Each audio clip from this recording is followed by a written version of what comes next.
नमस्कार दोस्तों, आज हम आप सभी स्टूडेंट के लिए मैट्रिक बोर्ड परीक्षा 2025 के लिए सोशल साइंस से वीवीआई ऑब्जेक्टिव चुनकर लाए हैं, जो कि हर साल पूछा हुआ प्रश्न है, चुनकर लाया हुआ प्रश्न है। हर बार ये प्रश्न पूछता है, तो आप लोग देखिएगा। तो चलिए हम प्रश्न पर चलते हैं। आप लोग इसका बारीकी से देखकर याद करने का प्रयास करिएगा। देखिएगा क्वेश्चन को, सोशल साइंस से प्रश्न है। क्वेश्चन नंबर पहला है कि गांधी जी ने दांडी यात्रा किस तिथि को आरंभ की। तो गांधी जी ने दांडी यात्रा किस तिथि को आरंभ किया था, तो इसका आंसर क्या हो जाएगा? 12 मार्च 1930। ऑप्शन नंबर सी इसका करेक्ट आंसर हो जाएगा। ये सभी प्रश्न वीवीआई प्रश्न है, क्योंकि ये सभी प्रश्न पूछा हुआ है, तो आप लोग इसको बारीकी से देखकर याद करिएगा। अगला प्रश्न है कि गांधी जी ने असहयोग आंदोलन की शुरुआत कब की। तो गांधी जी ने असहयोग आंदोलन की शुरुआत 1 अगस्त 1920 ईस्वी में शुरुआत किया था, तो इसका option number C correct answer हो जाएगा। 3 नंबर प्रश्न है कि निम्नलिखित में से किस समझौता को दिल्ली समझौता के नाम से जाना जाता है। तो इनमें से किस समझौता को दिल्ली समझौता के नाम से जाना जाता है। तो गांधी इरविन समझौता को दिल्ली समझौता के नाम से जाना जाता है, तो option number A correct answer हो जाएगा। 4 नंबर प्रश्न है कि आर्स एक्ट किसने लागू किया। तो आर्स एक्ट किसने लागू किया था, तो इसका ऑप्शन क्या है? डलहौजी ने, कैनिंग ने, लिटन ने, रिपन ने। तो इसका करेक्ट आंसर क्या हो जाएगा? तो इसका करेक्ट आंसर लिटन ने, ऑप्शन नंबर सी इसका करेक्ट आंसर हो जाएगा। 5 नंबर प्रश्न है कि लखनऊ समझौता किस वर्ष हुआ। तो लखनऊ समझौता किस वर्ष हुआ था, तो इसका करेक्ट आंसर क्या हो जाएगा? 1916 ईस्वी में। ऑप्शन नंबर ए इसका करेक्ट आंसर हो जाएगा। लखनऊ समझौता 1916 में हुआ था। 6 नंबर प्रश्न है कि रोलेट एक्ट क्यों पारित किया गया था। रोलेट एक्ट क्यों पारित किया गया था, तो इसका आंसर क्या हो जाएगा? क्रांतिकारी गतिविधियों पर अंकुश लगाने के लिए रोलेट एक्ट को पारित किया गया था, तो ऑप्शन नंबर ए इसका करेक्ट आंसर हो जाएगा। 7 नंबर प्रश्न है कि जालियांवाला बाग हत्याकांड के उपरांत किसका गठन किया गया था। तो जालियांवाला बाग हत्याकांड के उपरांत किसका गठन किया गया था, तो इसका करेक्ट आंसर क्या हो जाएगा? हंटर समिति का गठन किया गया था जालियांवाला बाग हत्याकांड के उपरांत। ऑप्शन नंबर डी इसका करेक्ट आंसर हो जाएगा। 8 नंबर प्रश्न है कि गांधी जी ने साबरमती आश्रम की स्थापना क्यों की। तो गांधी जी ने साबरमती आश्रम की स्थापना क्यों की, तो इसका करेक्ट आंसर क्या हो जाएगा? तो नमक कानून को भंग करने के उद्देश्य में गांधी जी ने साबरमती आश्रम की स्थापना किए थे, तो इसका करेक्ट आंसर क्या हो जाएगा? ए हो जाएगा। 9 नंबर प्रश्न है कि जालियांवाला बाग हत्याकांड किस तिथि को हुआ। तो जालियांवाला बाग हत्याकांड किस तिथि को हुआ था, तो 13 अप्रैल 1919 ईस्वी में जालियांवाला बाग हत्याकांड हुआ था। ऑप्शन नंबर ए इसका करेक्ट आंसर हो जाएगा। 10 नंबर प्रश्न है कि 1911 ईस्वी में बंगाल विभाजन किसने वापस लिया। तो 1911 ईस्वी में बंगाल विभाजन किसने वापस लिया था, तो लॉर्ड हार्डिंग ने 1911 ईस्वी में बंगाल विभाजन को वापस लिया था, तो इसका option number D correct answer हो जाएगा। 11 नंबर प्रश्न, वेदों की ओर लौटो का नारा किसने दिया। तो वेदों की ओर लौटो का नारा किसने दिया था, तो दयानंद सरस्वती ने। ऑप्शन नंबर ए इसका करेक्ट आंसर हो जाएगा। वेदों की ओर लौटो का नारा किसने दिया था, तो आप लोग याद रखिएगा, दयानंद सरस्वती इसका करेक्ट आंसर हो जाएगा। 12 नंबर प्रश्न है कि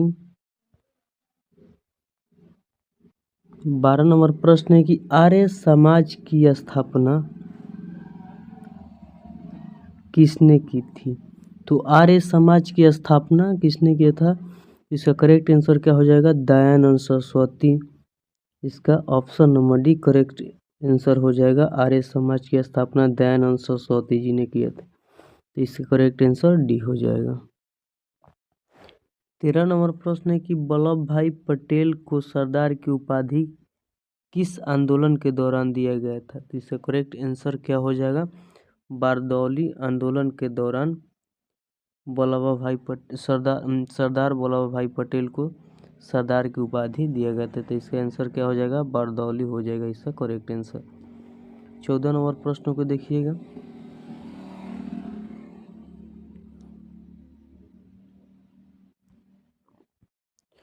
चौदह नंबर प्रश्न है कि भारतीय कम्युनिस्ट पार्टी की स्थापना किसने की? तो भारतीय कम्युनिस्ट पार्टी की स्थापना किसने की थी? इसका ऑप्शन क्या हो जाएगा? एम.एन. राय ने। इसका करेक्ट आंसर हो जाएगा एम.एन. राय ने कम्युनिस्ट पार्टी की स्थापना किया था। 15 नंबर प्रश्न है कि साइमन आयोग किस वर्ष भारत आया? तो साइमन आयोग किस वर्ष भारत आया था? तो 1928 ईस्वी में साइमन आयोग भारत आया था, तो ऑप्शन नंबर डी इसका करेक्ट आंसर हो जाएगा। 16 नंबर प्रश्न है कि गदर पार्टी की स्थापना किसने और कब की? तो गदर पार्टी की स्थापना किसने और कब की? तो इसका करेक्ट आंसर क्या हो जाएगा? तो लाला हरदयाल 1913 ईस्वी में गदर पार्टी की स्थापना किए थे, तो इसका correct answer option number C हो जाएगा। 17 नंबर प्रश्न की तिनकठिया प्रणाली कब लागू हुआ? तो तिनकठिया प्रणाली कब किस पे लागू हुआ था? तो इसका करेक्ट आंसर क्या हो जाएगा? किसानों पर तिनकठिया प्रणाली लागू हुआ था, तो ऑप्शन नंबर डी इसका करेक्ट आंसर हो जाएगा। 18 नंबर प्रश्न है कि भारतीय स्वाधीनता समिति की स्थापना कहाँ की गई? तो भारतीय स्वाधीनता समिति की स्थापना कहाँ की गई था? तो इसका करेक्ट आंसर क्या हो जाएगा? जर्मनी में भारतीय स्वाधीनता समिति की स्थापना किया गया था, तो ऑप्शन नंबर सी इसका करेक्ट आंसर हो जाएगा। 19 नंबर प्रश्न को देखिएगा। 19 नंबर प्रश्न है कि राष्ट्रीय श्रम आयोग की स्थापना किस वर्ष हुई? तो राष्ट्रीय श्रम आयोग की स्थापना किस वर्ष हुई? तो 1966 ईस्वी में राष्ट्रीय श्रम आयोग की स्थापना हुआ था, तो इसका correct answer option number D हो जाएगा। 20 नंबर प्रश्न है कि औद्योगिक क्रांति सर्वप्रथम किस देश में हुई? तो औद्योगिक क्रांति सर्वप्रथम किस देश में हुआ था? तो इसका करेक्ट आंसर क्या हो जाएगा? तो औद्योगिक क्रांति सर्वप्रथम इंग्लैंड में हुआ था, तो इसका correct answer option number A हो जाएगा। ये सभी प्रश्न प्रीवियस ईयर पेपर से लिया गया है, तो आप लोग बारीकी से इसका ख्याल रखिएगा, क्योंकि इसका ये एग्जाम में 2 या 3 बार रिपीट किया हुआ प्रश्न है, तो आप लोग इसको बढ़िया से याद करिएगा। 21 नंबर प्रश्न को देखिएगा। 21 नंबर प्रश्न है कि वैज्ञानिक समाजवाद का प्रतिपादन किसने किया? तो वैज्ञानिक समाजवाद का प्रतिपादन इन ऑप्शनों में से कौन किए थे? इसका करेक्ट आंसर रॉबर्ट ओवेन वैज्ञानिक समाजवाद का प्रतिपादन के रूप में जाने जाते हैं, तो ऑप्शन नंबर ए इसका करेक्ट आंसर हो जाएगा। 22 नंबर प्रश्न है कि 22 नंबर प्रश्न को देखिएगा। 22 नंबर प्रश्न है कि 1917 ईस्वी में भारत में पहली जूट मिल किस शहर में स्थापित हुई थी? तो 1917 ईस्वी में भारत में पहली जूट मिल किस शहर में स्थापित हुई थी? इसका करेक्ट आंसर क्या हो जाएगा? ऑप्शन नंबर ए कोलकाता में जूट मिल को स्थापित किया गया था 1917 में। तो ऑप्शन नंबर ए इसका करेक्ट आंसर हो जाएगा। 23 नंबर प्रश्न है कि इंग्लैंड में सभी स्त्री एवं पुरुषों को वयस्क मताधिकार कब प्राप्त हुआ था? तो इसका करेक्ट आंसर क्या हो जाएगा? 1828 ईस्वी में इंग्लैंड में सभी स्त्री एवं पुरुषों का वयस्क मताधिकार प्राप्त हुआ था। तो ऑप्शन नंबर डी इसका करेक्ट आंसर हो जाएगा। 24 नंबर प्रश्न है कि भारत के लिए पहला फैक्ट्री एक्ट कब पारित हुआ? तो भारत के लिए पहला फैक्ट्री एक्ट कब पारित हुआ था? तो इसका करेक्ट आंसर क्या हो जाएगा? 1881 ईस्वी में भारत की पहली फैक्ट्री एक्ट पारित हुआ था। तो ऑप्शन नंबर सी इसका करेक्ट आंसर हो जाएगा।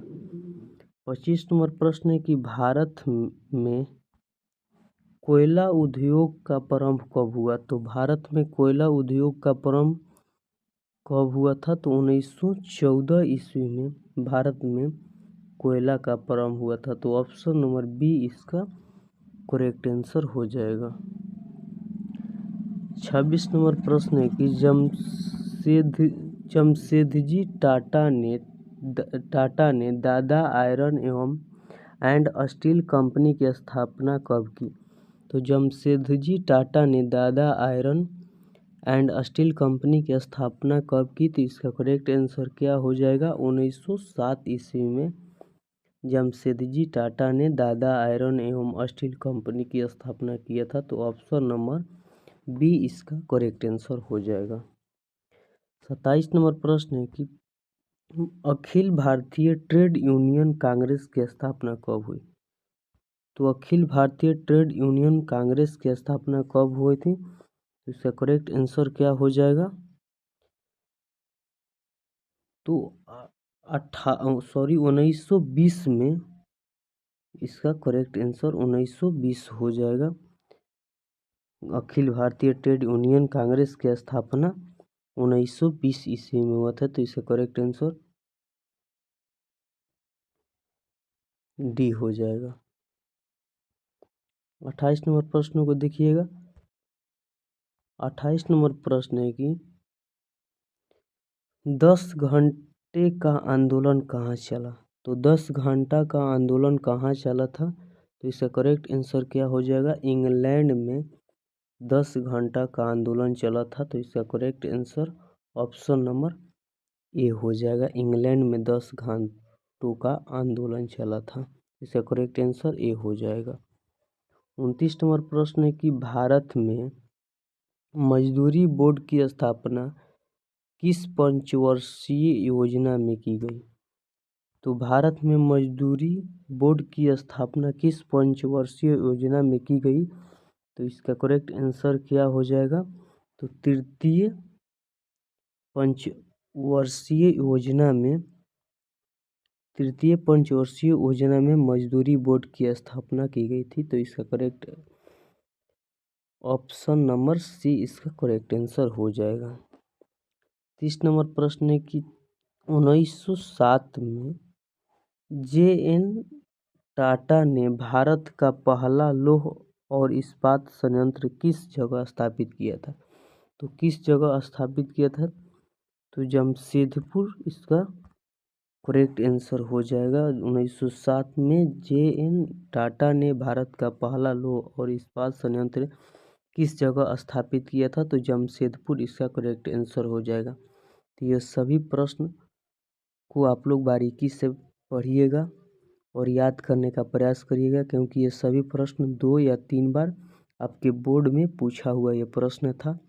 तो अगर आप लोग को वीडियो अच्छा लगा होगा तो लाइक करिएगा, शेयर करिएगा, कमेंट बॉक्स में अपना जो भी राय होगा वो अपना राय को ज़रूर बताइएगा।